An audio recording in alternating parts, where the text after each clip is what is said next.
सशस्त्र प्रहरी बल 18 नम्बर गुल्माको 13औं वार्षिक उत्सव दोलखा सदरमुकाम चरीकोटमा सम्पन्न भएको छ। उक्त अवसरमा प्रमुख अतिथि सशस्त्र प्रहरी बलका एसपी जनकपुरीले सशस्त्र प्रहरी बलको पेशागत दक्षता र नागरिक सुरक्षामा विशेष ध्यान दिनुपर्नेमा जोड दिनु भएको छ। सीमाको रक्षा गर्न पाउनु एउटा गौरवपूर्ण अवसर भएकोले प्रहरी बलले आफ्नो जिम्मेवारीलाई कुशलतापूर्वक काम गरिरहेको उहाँले बताउनुभयो। दोलखा जिल्लामा नागरिकहरूलाई शान्ति सुरक्षाको प्रत्याभूति हुने गरी कार्य गर्न समेत यसै अवसरमा निर्देशन दिन प्राप्त जिम्मेवारीलाई बर्ड कन्सेप्टमा border security, internal security, revenue support र डिजास्टर म्यानेजमेन्टमा मूल मन्त्रलाई आत्मसात गर्दै प्रभावकारी ढङ्गले कार्य सम्पादन गर्नु आजको प्रमुख जिम्मेवारी हो। नेपालको सीमा सुरक्षा, देशभित्र भएका वा हुन सक्ने आन्तरिक तथा सुरक्षा चुनौतीहरूमा अरात्र घटी राष्ट्र सङ्कलनमा वृद्धि गर्न समेत सहयोग पुर्याउनुको साथै विभिन्न सांस्कृतिक तथा मानव सृजित विपदहरूमा सशस्त्र प्रहरी बल नेपाल अरात्र घटिँदै आइरहेको सर्वविदित छ।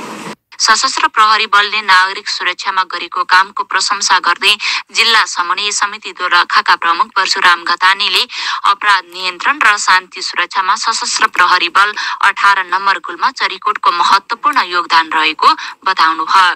दोलखाका सहायक प्रमुख जिल्ला अधिकारी औलक बहादुर आलेले सशस्त्र प्रहरी बल 18 नम्बर गुल्मा चरीकोटले हिम आरोहीको उद्धारदेखि चीनको सिमानामा रहेका 55 नम्बरदेखि 61 नम्बर सीमा सुरक्षाका स्तम्भको अवस्था र अवैध रूपमा हुने चोरी निकासी नियन्त्रणमा उल्लेखनीय भूमिका निर्वाह गरेकोमा खुलेर प्रशंसा गर्नुभयो। सशस्त्र प्रहरी बल 18 नम्बर गुल्मा चरीकोटका गुल्मापति सञ्ची अधिकारीले गतिविधि सार्वजनिक गर्दै आगामी दिनमा कुशलतापूर्वक जिम्मेवारी वहन गर्न सशस्त्र प्रहरी तयारी अवस्थामा रहेको मौखिक प्रतिबद्धता जाहेर गर्नुभयो। असोजमा भएको अविरल वर्षामा पूर्व तयारी तथा प्रतिकारी विभिन्न आयोजनाहरूमा हुने दुर्घटना तथा एलुङ्गीमा भएको हिम पहिरो जस्ता कार्यमा समन्वयकारी र प्रभावकारी रूपमा खटिँदै आइरहेको छ।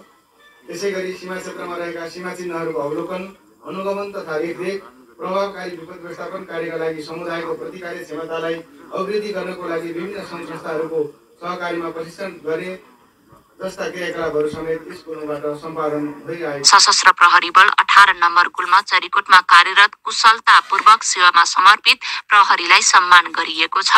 विभिन्न सांस्कृतिक नृत्यहरू प्रस्तुत गर्दै पूर्व प्रहरीलाई समेत सम्मान गरिएको छ।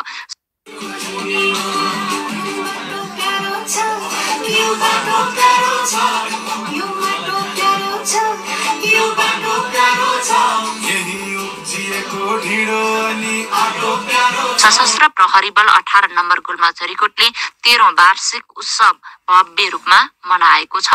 कार्यक्रममा नगर प्रमुख, गाउँपालिका उपाध्यक्ष, उच्च पदस्थ कर्मचारी, उद्योगी, व्यापारी, नागरिक समाजका अगुवाहरू, नेपाल पत्रकार महासङ्घ दोलखाका प्रतिनिधि, सर्वसाधारण र सञ्चारकर्मीहरूको उपस्थिति थियो।